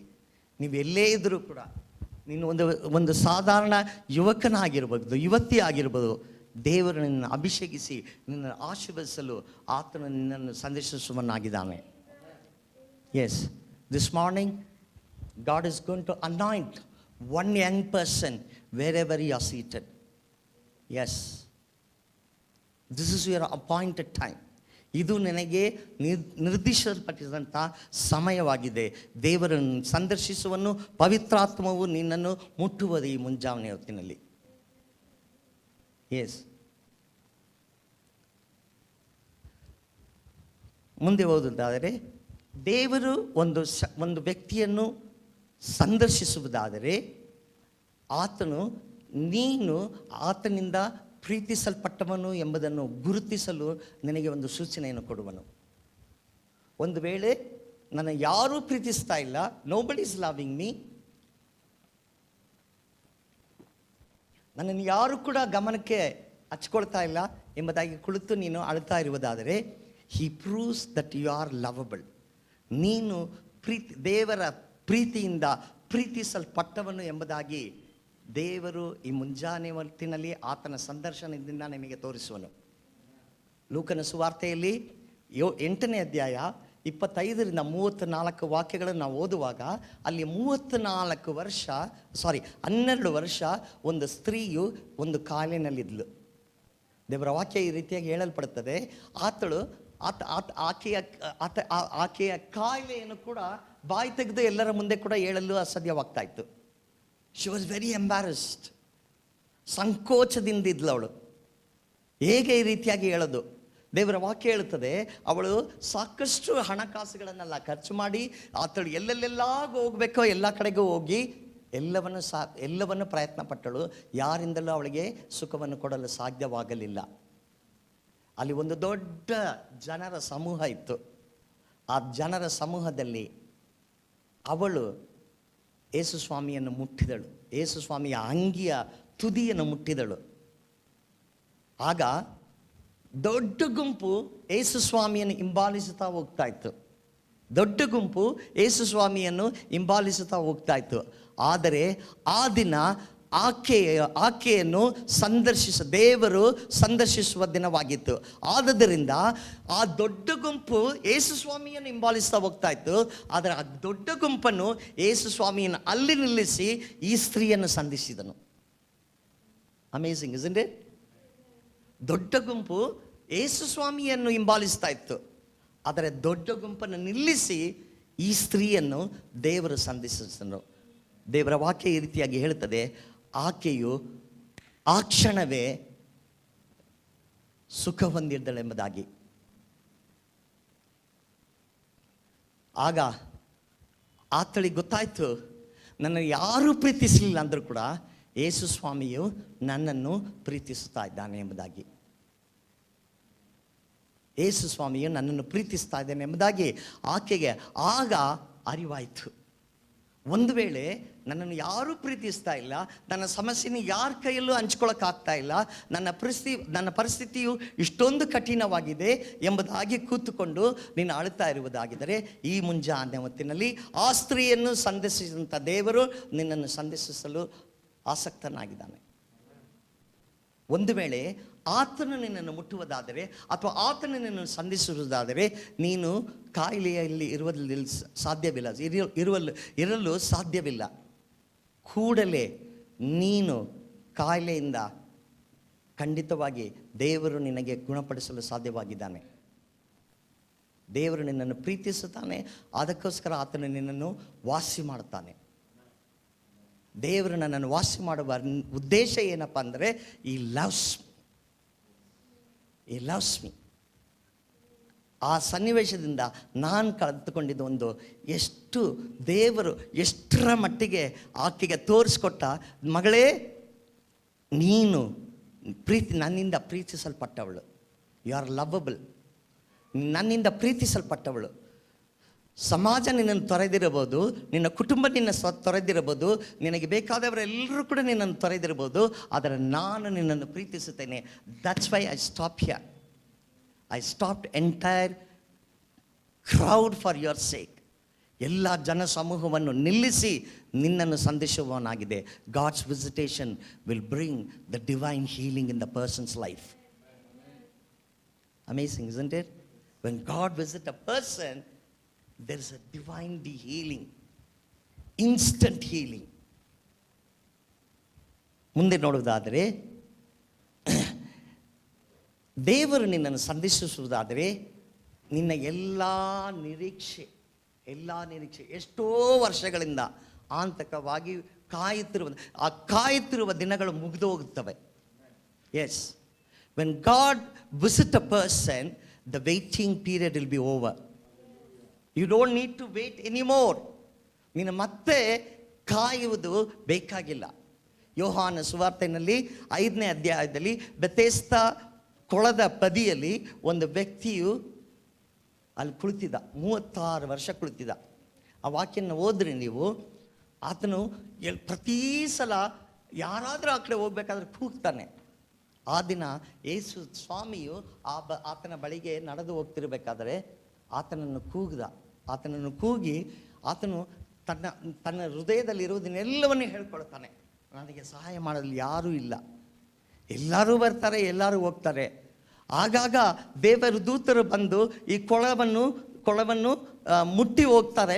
ಯಾರು ಮುಂದೆ ಹೋಗ್ತಾರೆ ಅವರೆಲ್ಲ ಸ್ವಸ್ಥವಾಗ್ತಾರೆ. ಆದರೆ ನನ್ನಿಂದ ಎಲ್ಲರ ಮುಂದೆ ಹೋಗೋದಕ್ಕೆ ಸಾಧ್ಯವಿಲ್ಲ. ಒಂದು ವೇಳೆ ಬಹಳ ಬಲಹೀನನಾಗಿ, ಬಹಳ ಕೊರತೆ ಉಳ್ಳವನಾಗಿ ಅನೇಕ ವರ್ಷದಿಂದ ನೀನು ಕಾಯ್ತಾ ಕೂತಿರಬಹುದು. ದೇವರು ಹೇಳ್ತಾನೆ, ನಾನು ನಿನ್ನನ್ನು ಸಂದರ್ಶಿಸುವುದಾದರೆ ನೀನು ಆ ರೀತಿಯಾಗಿ ಕೂತ್ಕೊಳ್ಳೋದು ಅವಶ್ಯಕತೆ ಇಲ್ಲ. ದೇವರ ವಾಕ್ಯ ಹೇಳುತ್ತದೆ, ಅಲ್ಲಿ ದೇವರ ವಾಕ್ಯದಲ್ಲಿ ನಾವು ನೋಡ್ತೇವೆ, ದೇವರು ಆತನನ್ನು ಸಂದರ್ಶಿಸಿದ ಕೂಡಲೇ ಆತನು ತನ್ನ ಹಾಸಿಗೆಯನ್ನು ಮಡಚಿ ಎದ್ದು ನಡೆಯುವವನಾಗಿದ್ದಾನೆ. This morning, the Spirit of God is saying, somebody is waiting for God to touch your womb. That womb has been shut for so many years. Today is the day of God's visitation in your life. Your womb will be opened. And God will bless you. Yes, your waiting period is over, my child. Your waiting period is over, my child, says the Lord when He created you. Today is the day of God's visitation in your life. Lay your hand on your stomach and pray, Lord, I believe and I receive it. And you will see the great thing in your life. Today it's happening. Lastly, when God visits a person, ದೇವರು ಒಂದು ವ್ಯಕ್ತಿಯನ್ನು ಸಂದರ್ಶಿಸುವಾಗ ಆತನು ಹಾಗೇ ಇರುವುದಿಲ್ಲ. ಆತನ ಜೀವನವು ಸಂಪೂರ್ಣವಾಗಿ totally it will be transformed, ಮಾರ್ಪಡುತ್ತದೆ. ದೇವರು ಒಂದು ವ್ಯಕ್ತಿಯನ್ನು ಸಂದರ್ಶಿಸುವಾಗ ಆತನಲ್ಲಿ ಅನೇಕ ಮಾರ್ಪಾಡುಗಳು ಹೊಂದುತ್ತವೆ. ಅಪೊಸ್ತಲರ ಕೃತ್ಯಗಳಲ್ಲಿ 3ನೇ ಅಧ್ಯಾಯ 1ನೇ ವಾಕ್ಯದಿಂದ 10 ವಾಕ್ಯಗಳನ್ನು ಓದಬೇಕಾದರೆ ಅಲ್ಲಿ ದೇರ್ ಇಸ್ ಅ ಲೇಮ್ಯಾನ್, ಒಂದು ಕುಂಟ ಮನುಷ್ಯನಲ್ಲಿದ್ದ. ಎಷ್ಟು ವರ್ಷ ಕೂತಿದ್ನೋ? ಇಲ್ಲಿ ಯೋಹಾನನ ಪತ್ರಿಕೆಯಲ್ಲಿ 36 ವರ್ಷ ಅಂತ ಬರೆದಿದೆ. ಇಲ್ಲಿ ಅವನು ಹುಟ್ಟು ಕುರುಡ, ಕರೆಕ್ಟ್, ಸರಿ. ಇವಾಸ್ by birth he was a ಲೇಮ್ person. ಅಲ್ಲಿ ಕುಳಿತಿದ್ದ ಆತನು. ಅಲ್ಲಿ ಕುಳಿತಿರ್ಬೇಕಾದ್ರೆ ಯಾರೂ ಅವನನ್ನು ಕಾಣ್ತಾನೆ ಇರಲಿಲ್ಲ. ಅವನು ಭಿಕ್ಷೆ ಬೇಡ್ತಾ ಇದ್ದ. ಆಗ ಅಪೊಸ್ತಲರುಗಳು ಆತನ ಮುಂದೆ ನಡೆದು ಹೋಗ್ತಿರ್ಬೇಕಾದ್ರೆ ಅವ್ರನ್ನೂ ನೋಡಿ ಕೇಳ್ತಾನೆ, ಏನಾದರೂ ಇದ್ರೆ ಕೊಡ್ರಿ ಸ್ವಾಮಿ, ಏನಾದರೂ ಇದ್ರೆ ಕೊಡ್ರಿ ಸ್ವಾಮಿ. ಈ ಪೇತ್ರನು ದೇವರನ್ನು, ಯೇಸು ಸ್ವಾಮಿಯನ್ನು ತಿರಸ್ಕರಿಸಿದಂಥದ್ದು. ಈ ಪೇತ್ರನು ಪವಿತ್ರಾತ್ಮದ ಶಕ್ತಿಯಿಂದ ಭರಿತನಾಗಿರುವುದನ್ನು, ಈಗ ಪವಿತ್ರಾತ್ಮದಿಂದ ಶಕ್ತಿ ಭರಿತನಾಗಿರುವುದರಿಂದ ಆತನ ನೋಡಿ ಹೇಳ್ತಾನೆ, ನನ್ನಲ್ಲಿ ಬೆಳ್ಳಿ ಬಂಗಾರ ಇಲ್ಲ, ಆದರೆ ನನ್ನಲ್ಲಿ ಯೇಸುವಿನ ಹೆಸರಿದೆ. ಆ ಯೇಸುವಿನ ನಾಮದಲ್ಲಿ ಎದ್ದೇಳು ಎಂಬುದಾಗಿ ಆತನ ಹಸ್ತವನ್ನು ಹಿಡಿದು ಎದ್ದೇಳಿಸ್ತಾನೆ. ಈ ಹುಟ್ಟು ಕುಂಟನು ಎದ್ದು, ದೇವರ ವಾಕ್ಯ, ಕನ್ನಡದಲ್ಲಿ ಏನಮ್ಮ ಬರೆದಿದೆ? ಈ jumped and leaped and praise God. ಹಾರಿ ನಿಂತು ನಡೆದಾಡಿ ದೇವರನ್ನು ಹೊಗಳದಂತೆ. What a wonderful thing, isn't it?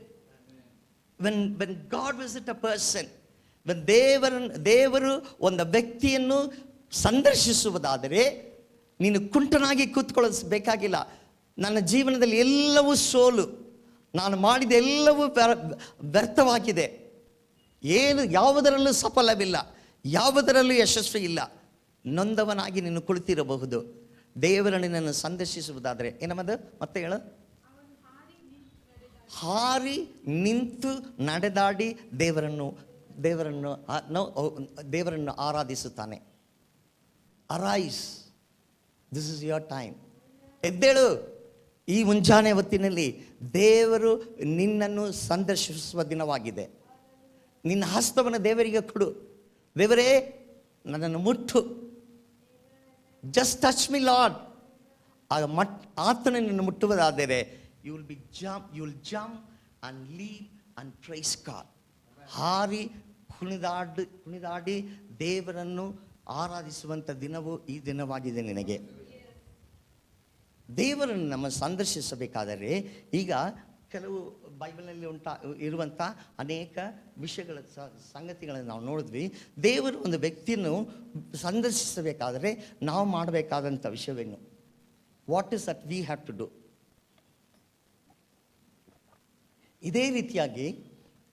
ಇದೇ ರೀತಿಯಾಗಿ ಮಾರ್ಕನ ಸುವಾರ್ತೆ 10ನೇ ಅಧ್ಯಾಯದಲ್ಲಿ 46ರಿಂದ 52 ವಾಕ್ಯಗಳನ್ನು ನಾವು ಓದುವುದಾದರೆ ಅಲ್ಲಿ ಒಂದು ಕುರುಡನಿದ್ದಾನೆ. ಬಾರ್ತಿಮಿ ಎಂಬುದಾಗಿ ಒಂದು ಕುರುಡನಿದ್ದಾನೆ. ಈ ಕುರುಡನು ಕೂಡ ದೇವರು, ಯೇಸು ಸ್ವಾಮಿಯು ಆ ಹಾದಿಯಲ್ಲಿ ನಡೆದು ಹೋಗ್ತಿರ್ಬೇಕಾದ್ರೆ ಆತನ ಶಬ್ದವನ್ನು ಕೇಳ್ತಾನೆ. ನೀನು ಎಲ್ಲಿ ಕುಳಿತಿದೆಯೋ ದೇವರ ವಾಕ್ಯ ನಿನ್ನಲ್ಲಿ ಮಾತನಾಡ್ತಾ ಇದೆ. ದೇವರ ಶಬ್ದವನ್ನು ನೀನು ಕೇಳ್ತಾ ಇದೆಯಾ? ಇದು ಎಬೆನೇಸರ್ ಅಲ್ಲ ಮಾತಾಡ್ತಾ ಇರೋದು, ದೇವರ ವಾಕ್ಯ ನಿನ್ನೊಂದಿಗೆ ಮಾತನಾಡ್ತಾ ಇದೆ. ಆ ಶಬ್ದವನ್ನು ನೀನು ಕೇಳುವುದಾದರೆ ಬಾರ್ತಿಮನ ಹಾಗೆ ನೀನು ಕೂಡ ಮಾಡಬೇಕಾದಂಥ ಕೆಲವು ವಾಕ್ಯಗಳು ಉಂಟು. ನೀನು ಕೂಡ ಮಾಡಬೇಕಾದಂಥ ಕೆಲವು ವಿಷಯಗಳುಂಟು. ಮೊದಲನೆಯದಾಗಿ ಆತನು ಹೇಳುವಂಥ ವಿಷಯ ಏನಪ್ಪ ಅಂದರೆ, ದೇವರೇ, ಯೇಸುವೇ, ಯೇಸುವೇ, you need to pronounce the name of Jesus. ನಿನ್ನ ಸ್ಥಿತಿ ಬದಲಾಗಬೇಕಾದರೆ ಯೇಸುವಿಂದ ಮಾತ್ರ ಸಾಧ್ಯ. ಆ ಹಾದಿನಲ್ಲಿ ಅನೇಕರು ಹಾದು ಹೋಗಿರಬಹುದು, ಎಷ್ಟೋ ವರ್ಷಗಳಿಂದ ಹೋಗಿರ್ಬೋದು. ಆದರೆ ಈ ಮನುಷ್ಯನು ದೇವರ ಯೇಸು ಸ್ವಾಮಿಯ ಸ್ವರವನ್ನು ಕೇಳಿ ಯೇಸು ಸ್ವಾಮಿಯ ಹೆಸರನ್ನು ಎತ್ತಿ ಕೂಗುತ್ತಾನೆ. Will you call out the name of Jesus? If you want God's visitation in your life, you need to call out the name of Jesus. ನಿನ್ನ ಪರಿಸ್ಥಿತಿ ಬದಲಾಗಬೇಕಾದರೆ, ದೇವರು ನಿನ್ನನ್ನು ಸಂದೇಶಿಸಬೇಕಾದರೆ ಯೇಸು ಸ್ವಾಮಿಯ ಹೆಸರನ್ನು ನೀನು ಕೂಗಲೇಬೇಕಾಗಿದೆ. You have no choice. ನಿನಗೆ ಬೇರೆ ಯಾವುದೇ ಚಾಯ್ಸ್ ಇಲ್ಲ ನಿನಗೆ. ಯೇಸು ಸ್ವಾಮಿಯಿಂದ ಮಾತ್ರ ನಿನ್ನ ಪರಿಸ್ಥಿತಿ ಬದಲಾಗಲು ಸಾಧ್ಯ. ಯೇಸು ಸ್ವಾಮಿಯಿಂದ ಮಾತ್ರ ನಿನ್ನ ಕಾಯಿಲೆಗಳು ಸ್ವಸ್ಥವಾಗಲು ಸಾಧ್ಯ. ಯೇಸು ಸ್ವಾಮಿಯಿಂದ ಮಾತ್ರ ನಿನ್ನ ಬಂಧನಗಳು ಒಡೆಯಲು ಸಾಧ್ಯ. ಈ ಕುರುಡನಾಗಿದ್ದರೂ ಕೂಡ ಈತನಿಗೆ ಆ ವಿಶ್ವಾಸವಿತ್ತು. ಈ ಮುಂಜಾನೆ ವೇಳೆಯಲ್ಲಿ ನಿನಗೆ ಆ ವಿಶ್ವಾಸವಿದೆಯಾ? ಯೇಸುವಿನ ಹೆಸರಿನಲ್ಲಿ ನನಗೆ ಬಿಡುಗಡೆ ಉಂಟು ಎಂಬುದಾಗಿ ನೀನು ನಂಬುವನಾಗಿದ್ದೀಯಾ? ಒಂದು ವೇಳೆ ಆ ನಂಬಿಕೆ ಇನ್ನೂ ಕೂಡ ನಿನ್ನಲ್ಲಿ ಬಂದಿಲ್ಲ ಅಂದರೆ, ಈ ಮುಂಜಾನೆ ಹೊತ್ತಿನಲ್ಲಿ ನೀನು ಯೇಸು ಸ್ವಾಮಿಯ ಹೆಸರನ್ನು ಸ್ಮರಿಸುವುದಾದರೆ, ನಿನ್ನ ದೇವರು ನಿನ್ನನ್ನು ಸಂದರ್ಶಿಸಬೇಕಾದರೆ ನೀನು ಮಾಡಬೇಕಾದ ಮೊದಲನೇ ವಿಷಯ ಯೇಸು ಎಂಬ ನಾಮದಲ್ಲಿ ನಿನ್ನ ನಂಬಿಕೆ ನೀಡಬೇಕು. ಬೇರೆ ಯಾವುದೇ ಮಾರ್ಗದಲ್ಲಿ ನಿನ್ನ ಜೀವನ ಬದಲಾಗಲು ಸಾಧ್ಯವಿಲ್ಲ. ದೇವರು ನಿನ್ನನ್ನು ಸಂದೇಶಿಸಬೇಕಾದರೆ ಯೇಸು ಎಂಬ ನಾಮ ನಿನಗೆ ಗೊತ್ತಾಗಿರಬೇಕು. Will you call the name of Jesus? ಈ ಕುರುಡನು ಆ ಶಬ್ದವನ್ನು ಕೇಳಿ, ಯೇಸುವೇ, ಯೇಸುವೇ, ನನ್ನನ್ನು ಸ್ವಸ್ಥಪಡಿಸು. ಎರಡನೆಯದಾಗಿ, ಯಾಕಂದರೆ ಆತನಿಗೆ ಗೊತ್ತು, ಯೇಸು ಎಂಬ ನಾಮದಲ್ಲಿ ನನಗೆ ಬಿಡುಗಡೆ ಉಂಟು, ನನಗೆ ಸ್ವಸ್ಥ ಉಂಟು. ಅವನಿಗೆ ವಿಶ್ವಾಸವಿತ್ತು, ನಂಬಿಕೆ ಇತ್ತು. Do you have a faith? ನಿನಗೆ ಆ ನಂಬಿಕೆ ಇದೆಯಾ? ಯೇಸು ಎಂಬ ನಾಮದಲ್ಲಿ ನನ್ನ ಸನ್ನಿವೇಶಗಳು ಬದಲಾಗಿಸಲು ಸಾಧ್ಯ. ಎರಡನೇದಾಗಿ, ಆತನು ಆ ಅವಕಾಶವನ್ನು ಕಳ್ಕೊಳ್ಳಿಲ್ಲ. ಒಂದು ವೇಳೆ ದೇವರು ಯೇಸು ಸ್ವಾಮಿ ಭಾಳ ಬ್ಯುಸಿಯಾಗಿದ್ದಿರ್ಬೋದು, ಎಷ್ಟೋ ಜನ ನೋಡಬೇಕಾಗಿರ್ಬೋದು, ಎಲ್ಲೋ ಹೋಗ್ತಾ ಇರ್ಬೋದು. ಆತನು ಕೂಗಾಡ್ತಾನೆ, ಎಷ್ಟು ಸಲ ಅಯ್ಯೋ ಬೇಡಾಡ್ತಾನೆ, ಯೇಸುವೇ, ಯೇಸುವೇ, ಯೇಸುವೇ. This is your time. You need to scream. You need to shout the name of Jesus. Don't miss the opportunity. ಇನ್ನೊಂದು ವಾರಕ್ಕೋಸ್ಕರ ನೀನು ಕಾಯಬೇಡ, ಇನ್ನೊಂದು ಮೀಟಿಂಗ್ಗೋಸ್ಕರ ನೀನು ಕಾಯಬೇಡ.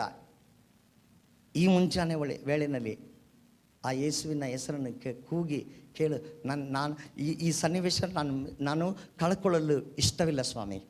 ನನ್ನನ್ನು ಸಂದರ್ಶಿಸು, ನನ್ನ ಕುಟುಂಬವನ್ನು ಸಂದರ್ಶಿಸು, ನಾನು ಇರುವಂಥ ಪರಿಸ್ಥಿತಿಯನ್ನು ಸಂದರ್ಶಿಸು. Take the opportunity. Don't wait for another opportunity. ಈ ಒಳ್ಳೆ ಅವಕಾಶವನ್ನು ಕಳೆದುಕೊಳ್ಬೇಡ. ಇನ್ನೊಂದು ವಾರ ನೋಡ್ಕೊಳ್ಳೋಣ ಅಂತ ಕಾಯಬೇಡ. ಈ ದಿನ ರಕ್ಷಣೆಯ ದಿನವಾಗಿದೆ, ದೇವರನ್ನು ಸಂದರ್ಶಿಸುವಂಥ ದಿನವಾಗಿದೆ. ಮೂರನೇದಾಗಿ, ಆತನಿಗೆ ಆ ಆಸಕ್ತಿ ಮತ್ತು ದಾಹವಿತ್ತು. ದೇವರನ್ನು ಮುಟ್ಟುವುದಾದರೆ ನನಗೆ ಸುಖವು ಸಿಕ್ಕುವುದು ಎಂಬುದಾಗಿ ಆತನಿಗೆ ಆಸಕ್ತಿ ಮತ್ತು ದಾಹವಿತ್ತು. ನಿನಗೆ ಆ ದಾಹ ಇದೆಯಾ? ಈ ಮುಂಜಾನೆ ವೇಳೆಯಲ್ಲಿ ಯೇಸು ಸ್ವಾಮಿಯ ಬಗ್ಗೆ ನಿನಗೆ ಗೊತ್ತಿರಬಹುದು. ನಿನ್ನ ಸನ್ನಿವೇಶ, ನಿನ್ನ ಪರಿಸ್ಥಿತಿ ಕಠಿಣದಲ್ಲಿರಬಹುದು, ಆದರೆ ನಿನಗೆ ಅದು ದಾಹ ಇದೆಯಾ? ಯೇಸು ನನ್ನನ್ನು ಸಂದೇಶಿಸಲಿ. ಅಥವಾ ಹೇಗೋ ಜೀವನ ಮಾಡ್ತಾ ಇದ್ದೇನೆ, ಮಾಡಲಿಲ್ಲ, ಲೆಟ್ ಮೀ ಡೂ ಇಟ್. ನನ್ನ ಜೀವನ ಹೀಗೇನೆ, ಇದನ್ನು ಬದಲಿಸಲು ಯಾರಿಂದಲೂ ಸಾಧ್ಯವಿಲ್ಲ ಅಂದುಕೊಂಡು ನೀನು ಸಾಧಾರಣ ಜೀವನ ಜೀವಿಸ್ತಾ ಇದೆಯಾ? ಅಥವಾ ದಾಹವುಳ್ಳವನಾಗಿ ದೇವರು ನನ್ನನ್ನು ಸಂದರ್ಶಿಸಲಿ ಎಂಬುದಾಗಿ ಆತುರದಿಂದಿದೆಯಾ? If you thirst for him, if you long for him, he can visit you today. This blind man did exactly that. ದೇವರೇ ನನ್ನನ್ನು ಮುಟ್ಟು, ನನಗೆ ಸುಖ ಬೇಕು. The next thing is, he didn't lose his focus. ಆತನ ದೃಷ್ಟಿಯನ್ನು ಯೇಸು ಸ್ವಾಮಿಯ ಹೊರತು ಬೇರೆ ಎಲ್ಲೂ ಕೂಡ ಆತನ ಗಮನವನ್ನು ಕೊಡಲಿಲ್ಲ. ಶಿಷ್ಯರು ಅನೇಕರು ಹೇಳಿದ್ರು, ಸುಮ್ಮನೆ ಕೂತ್ಕೋ, ಕೂಗಾಡಬೇಡ, ಸುಮ್ಮನೆ ಕೂಗಾಡಬೇಡ, ಸ್ವಾಮಿಯನ್ನು ತೊಂದರೆ ಮಾಡಬೇಡ. ಆದರೆ ಅವರೆಲ್ಲರ ತಿರಸ್ಕಾರವನ್ನು, ಅವರ ಡಿಸ್ಕರೇಜ್ಮೆಂಟ್, ಅದನ್ನೆಲ್ಲ ಕೂಡ ಆತನ ನೋಡಲಿಲ್ಲ. ಆತನ ಗಮನ ಸುಖವನ್ನು ಕೊಡುವಂಥ ದೇವರ ಯೇಸು ಸ್ವಾಮಿಯ ಮೇಲಿತ್ತು. ಯೇಸು ಸ್ವಾಮಿ ನನ್ನ ಬಳಿಗೆ ಬಂದಿದ್ದಾನೆ, ನನ್ನನ್ನು ಸಂದರ್ಶಿಸಲೇಬೇಕು, ಆತನಿಂದ ನಾನು ಸುಖ ಹೊಂದಲೇಬೇಕು. ಈ ಮುಂಜಾನೆ ವೇಳೆಯಲ್ಲಿ ನೀನು ಬೇರೆಯವರು ಹೇಳುವಂಥ ವಿಷಯಗಳನ್ನು ನೋಡಿ, ಬೇರೆಯವರು ನಿನ್ನ ನೋಡಿ ಏನು ಅಂದ್ಕೊಳ್ತಾರೋ ಅವುಗಳನ್ನೆಲ್ಲ ನೋಡಿ, ದೇವರು ಸಂದರ್ಶಿಸುವ ಸಂದರ್ಶನವನ್ನು ಕಳೆದುಕೊಳ್ಳಬೇಡ. ದೇವರಿಂದ ನಿನಗೆ ಸಿಗಬೇಕಾದದ್ದು ಇವತ್ತು ದೇವರು ಕೊಡಲು ನಿನ್ನ ಮಧ್ಯದಲ್ಲಿ ಬಂದಿದ್ದಾನೆ. ಅದನ್ನು ಕಳ್ಕೊಬೇಡ. ಕೊನೆಯದಾಗಿ ಅದೇ ವಾಕ್ಯದಲ್ಲಿ ನಾವು ನೋಡ್ತೀವಿ, ಆತನು ತನ್ನ ವಸ್ತ್ರವನ್ನು ಕಳಚಿಟ್ಟು ಮುಂದೆ ಹೋಗೋದಾಗೆ, you have to leave your past life. If God has to touch you, if God has to visit you, you have to leave your past life.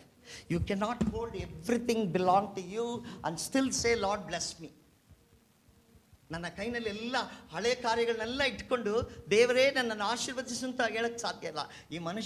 ಈ ಕುರುಡ ಮನುಷ್ಯ ತನ್ನ ವಸ್ತ್ರವನ್ನು ಕಳಚಿ ಹಾಕಿ, he removed his coat and follow Jesus. ಮಾರ್ಪಾಡು ಹೊಂದಬೇಕಾದರೆ ನಿನ್ನ ಹಳೆ ಜೀವನವನ್ನು ಬಿಟ್ಟು ಹೊಸ ದಾರಿಗೆ ನಡೆಯಲು ನೀನು ಸಿದ್ಧನಾಗಿರಬೇಕು. ನಮ್ಮ ದೇವರು ಸಂದರ್ಶಿಸುವಂಥ ದೇವರಾಗಿದ್ದಾನೆ. ಈ ಮುಂಜಾನೆ ವೇಳೆಯಲ್ಲಿ ಅನೇಕರ ಬೈಬಲ್ನಲ್ಲಿ ಅನೇಕರ ಜೀವನದಲ್ಲಿ ಯೇಸು ಸ್ವಾಮಿ ದೇವರು ಸಂದರ್ಶಿಸುವುದನ್ನು ನಾವು ಕಂಡಿದ್ದೇವೆ. ಅವರ ದೇವರು ಸಂದರ್ಶಿಸಿದಂಥ ಪ್ರತಿಯೊಂದು ಜನರು, ಪ್ರತಿಯೊಂದು ವ್ಯಕ್ತಿಯು, ಪ್ರತಿಯೊಂದು ಮನುಷ್ಯನು ಅವರು ಹಾಗೇ ಇರಲಿಲ್ಲ. ಅವರ ಜೀವನವು ಮಾರ್ಪಡಿಸಲ್ಪಟ್ಟಿತ್ತು. ದೇವರನ್ನು ಸಂಧಿಸಲು ಆತನು ಆಸಕ್ತನಾಗಿದ್ದಾನೆ. ಕಣ್ಣುಗಳನ್ನು ಮುಚ್ಚಿರಿ. ನೀವೆಲ್ಲಿದ್ದೀರೋ ಅಲ್ಲೇ ನಿಮ್ಮ ಕಣ್ಣುಗಳನ್ನು ಮುಚ್ಚಿರಿ. ನಿಮ್ಮ ಪರಿಸ್ಥಿತಿ ಏನಿದೆಯೋ ನನಗೆ ಗೊತ್ತಿಲ್ಲ. ಈ ಮುಂಜಾನೆ ವೇಳೆಯಲ್ಲಿ ದೇವರು ನಮ್ಮನ್ನು ಸಂದರ್ಶಿಸುವಂಥ ಸಮಯವಾಗಿದೆ. ದೇವರ ಮಗುವೇ, ದೇವರು ನಿನ್ನ ಕುಟುಂಬವನ್ನು ಸಂದರ್ಶಿಸುವಂಥವನಾಗಿದ್ದಾನೆ. ನಿನ್ನ ಮನೆಯನ್ನು ಸಂದರ್ಶಿಸುವವನಾಗಿದ್ದಾನೆ. ಈ ಮುಂಜಾನೆ ಹೊತ್ತಿನಲ್ಲಿ ಹೇಳುವೆಯಾ, ದೇವರೇ ಎಷ್ಟೋ ಕಾಲದಿಂದ ಈ ಪರಿಸ್ಥಿತಿನಲ್ಲಿ ನಾನು ಕೂತಿದ್ದೇನಪ್ಪ, ನನಗೆ ಉತ್ತರವೇ ಇಲ್ಲ. ಕೊರತೆಗಳು, ನನ್ನ ಜೀವನ ಪೂರ ಕೊರತೆಗಳು ಸ್ವಾಮಿ. ಎಷ್ಟೋ ವರ್ಷದಿಂದ ಈ ಒಂದು ವಿಷಯಕ್ಕೋಸ್ಕರ ನಾನು ಕಾಯ್ತಾ ಕುಳಿತಿದ್ದೇನೆ. ದೇವರೇ ನನ್ನನ್ನು ಸಂದರ್ಶಿಸು. ಈ ಮುಂಜಾನೆ ವೇಳೆಯಲ್ಲಿ Lord visit, Lord I don't want to miss your visitation. ನಿನ್ನ ಸಂದರ್ಶನವನ್ನು ನಾನು ಕಳೆದುಕೊಳ್ಳಲು ಇಷ್ಟ ಇಲ್ಲ ಸ್ವಾಮಿ. ನನ್ನ ಕಳೆದ ಜೀವನವನ್ನು ಬಿಟ್ಟು ಬಿಡುತ್ತೇನೆ ಸ್ವಾಮಿ. ನನಗೆ ಸಹಾಯ ಮಾಡು ಸ್ವಾಮಿ. ಕರ್ತನೇ, ನೀನು ನನ್ನ ಅಭಿಷೇಕಿಸು ಸ್ವಾಮಿ.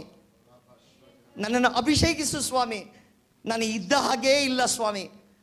ಹೆಚ್ಚೆಚ್ಚಾಗಿ ನನಗೋಸ್ಕರ ಕ್ರಿಯೆ ಮಾಡಲು ನನಗೆ ಒಂದು ಅವಕಾಶವನ್ನು ಕೊಡು. ದೇವರು ತನ್ನ ಜನರನ್ನು ಸಂದರ್ಶಿಸುವಾಗ ಅವರ ಜೀವನದಲ್ಲಿ ಮಾರ್ಪಾಡುಗಳು ಉಂಟಾದವು. ಈ ಮುಂಜಾನೆ ಹೊತ್ತಿನಲ್ಲಿ ಹೇಳ್ರಿ, ನನ್ನ ಕ್ರೈಸ್ತ ಜೀವಿತವು ಮಾರ್ಪಾಡಿಲ್ಲದ ಜೀವಿತವಾಗಿದೆ. ಒಂದು ಶಕ್ತಿ ಇಲ್ಲದ ಜೀವನವಾಗಿದೆ. ನನ್ನನ್ನು ಅಭಿಷೇಕಿಸು ಸ್ವಾಮಿ. Yes, God is anointing. There's a young boy and a girl. God wants to anoint you this morning. Yes. I'm not able to see you, but I see God's power is ascending over you like a cloud this morning. And He wants to touch you. Receive that power. Yes. Receive that power this morning. God is touching somebody. Like a cloud, it is appearing over you. Receive it. Receive it. You've been longing for the power of the Holy Spirit. He's been touching you this morning. Yes. Yes. Lord is encouraging somebody, saying that I will meet your needs. ನಿನ್ನ ಕೊರತೆಗಳನ್ನು ನಾನು ಸಂಧಿಸಲು ಬಂದಿದ್ದೇನೆ. S S, ನಿನ್ನ ಕೊರತೆಗಳನ್ನು ಸಂಧಿಸಲು, ಪೂರೈಸಲು ನಾನು ಬಂದಿದ್ದೇನೆ. Yes, is come to meet your needs. Be encouraged this morning. Be encouraged this morning. Lift up your hand.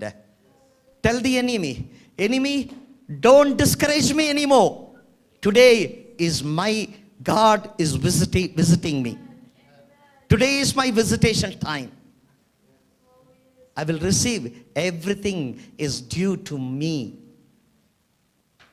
Yes. ದೇವರೇ, ಮುಂಜಾನೆ ಹೊತ್ತಿನಲ್ಲಿ ಈ ವಾಕ್ಯದ ಮುಖಾಂತರ ಸ್ವಾಮಿ ನಮ್ಮೊಂದಿಗೆ ಮಾತನಾಡಿದ್ದಕ್ಕೋಸ್ಕರ ಸ್ತೋತ್ರ ಸ್ವಾಮಿ. ನಾವು ಎಲ್ಲೆಲ್ಲಿದ್ದೀವೋ ಅಲ್ಲೆಲ್ಲೇ ನಿನ್ನ ಸನ್ನಿಧಿಯು ನಮ್ಮನ್ನು ಬಂದು ಮುಟ್ಟಿದ್ದಕ್ಕೋಸ್ಕರ ಸ್ತೋತ್ರ ಸ್ವಾಮಿ. ಒಂದು ಮಾತು ಸಾಕು, ಒಂದು ಮುಟ್ಟುವಿಕೆ ಸಾಕು ಎಂಬುದಾಗಿ ಈ ಆರಾಧನೆಯಲ್ಲಿ ಅನೇಕರು ಬಂದು ಕುಳಿತಿರಬಹುದು ಸ್ವಾಮಿ. ಆದರೆ ನಿನ್ನ ಸಂದರ್ಶನದ ಮುಖಾಂತರ ಸ್ವಾಮಿ ನಮ್ಮನ್ನು ಮುಟ್ಟಿದ್ದರಿಂದ ನನಗೆ ಸ್ತೋತ್ರ, ನನಗೆ ಸ್ತೋತ್ರ. ನಿಮ್ಮ ಕರಗಳನ್ನು ಎತ್ತಿ, ನೀವೆಲ್ಲಿದ್ದೀರೋ ಅಲ್ಲೇ ನಿಮ್ಮ ಕರಗಳನ್ನು ಎತ್ತಿ, ದೇವರು ನಿನ್ನನ್ನು ಸಂದರ್ಶಿಸಿದಾನೆ ಎಂಬುದು ನಿಮಗೆ ವಿಶ್ವಾಸವಿರುವುದಾದರೆ ನಿಮ್ಮ ಕರಗಳನ್ನು ಎತ್ತಿ ಆತನಿಗೆ ಕೃತಜ್ಞತೆಯನ್ನು ಸಲ್ಲಿಸಿರಿ. ನನ್ನನ್ನು ಮುಟ್ಟಿದ್ದಕ್ಕೋಸ್ಕರ ಸ್ತೋತ್ರ ಸ್ವಾಮಿ. ನನ್ನೊಂದಿಗೆ ಮಾತನಾಡಿದ್ದಕ್ಕೋಸ್ಕರ ಸ್ತೋತ್ರ ಸ್ವಾಮಿ. ನನ್ನನ್ನು ಆಶೀರ್ವದಿಸಿಕೋಸ್ಕರ ಸ್ತೋತ್ರ ಸ್ವಾಮಿ. ನನ್ನ ಅಭಿಷೇಕಿಸಿದ್ದಕ್ಕೋಸ್ಕರ ಸ್ತೋತ್ರ ಸ್ವಾಮಿ. ಅನೇಕ ವರ್ಷಗಳಿಂದ ನಾನು ಕಾಯ್ತಿರುವಂಥ ಆ ವಿಷಯವನ್ನು ಮುಟ್ಟಿ ನನ್ನ ಆಶೀರ್ವದಿಸೋದಕ್ಕೋಸ್ಕರ ಸ್ತೋತ್ರ ಸ್ವಾಮಿ. ಕದಗಳನ್ನು ತೆಗೆದಕ್ಕೋಸ್ಕರ ಸ್ತೋತ್ರ ಸ್ವಾಮಿ. ಮುಚ್ಚಿರುವಂಥ ಬಾಗಿಲುಗಳನ್ನು ತೆಗೆದಕ್ಕೋಸ್ಕರ ಸ್ತೋತ್ರ ಸ್ವಾಮಿ. I will not be the same. ನಾನು ಹೀಗೇ ಇರುವವನಲ್ಲ ಸ್ವಾಮಿ. ನಾನು ಮುಂದೆ ಹೋಗುವಂತೆ ನನಗೆ ಕೃಪೆ ಕೊಡು. ನಿನ್ನ ಸಂದರ್ಶನಕ್ಕೋಸ್ಕರ ಸ್ತೋತ್ರ. ಯೇಸುವಿನ ಹೆಸರಿನಲ್ಲಿ ಬೇಡಿ ಹೊಂದಿದ್ದೇವೆ ಸ್ವಾಮಿ. ಆಮೇನ್, ಆಮೇನ್.